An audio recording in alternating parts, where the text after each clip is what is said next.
Hello everyone and welcome to our presentation on appropriate class size as presented by Group 2 in the Encouraging Communications course for the ION courses. This is presented today by Amanda, Holly, Joanne, Michelle, and Georgianne. Welcome. We asked ourselves, does course size matter? Class size is increasing at an alarming rate, whether you look at the recent union battles in Vancouver, British Columbia, or the number of schools closing across the United States.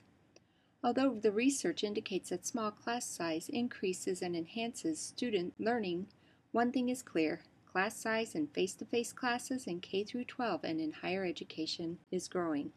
So how do institutions set appropriate class size limits in online courses? This graph indicates a correlation between class size and performance in science. Ability to perform well decreases as class size increases.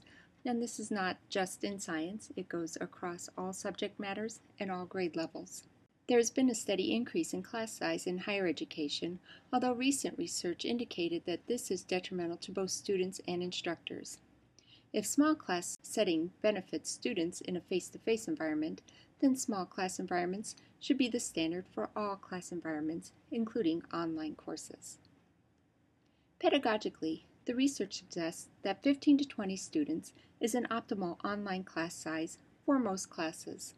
Average online class size for maximum community building, satisfaction, and retention is between 17 to 22, with 20 being the most optimal number of students, and also the most optimal number for the group of 20, which of course our political leaders cannot seem to manage. Obviously, we've got 33 people here. Palloff and Pratt, who discuss the quality of the online course experience, report that online learning takes place in the collaborative environment of learning communities, which are generally groups of 15 to 20 students, or groups recommended to be no larger than 25. And clearly we've got more than 25 fish here. Let's take care of that. And I wonder if that same philosophy will apply to our political leaders. Although online classes appear to be less time-consuming, they may actually consume more time for instructors than a face-to-face course. Large virtual classrooms limit the amount of time instructors have for meaningful communication and interaction with students. This schematic demonstrates the additional workload required by online instructors. For faculty, a current estimate is of about 10 hours of time per hour of instruction, or about 450 hours per course to complete all required tasks.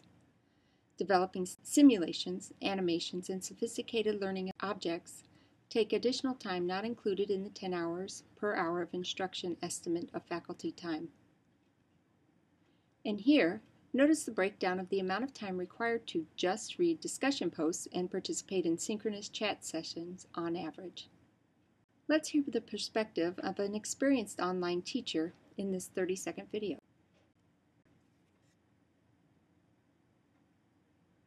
I have taught up to 55 in an online course.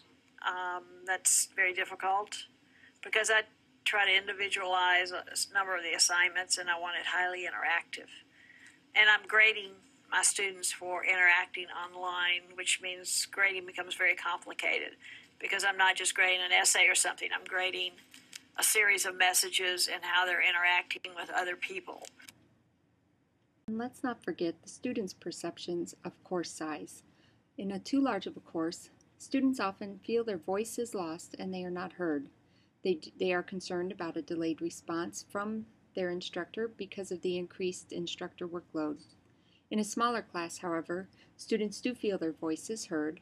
There's a lot of opportunity for community building. There is a better response time on the part of the instructor, and this raises the perception of quality. Class size must be seen in light of the need for extensive preparation time and the fact that most distance education courses require more time for personal interaction.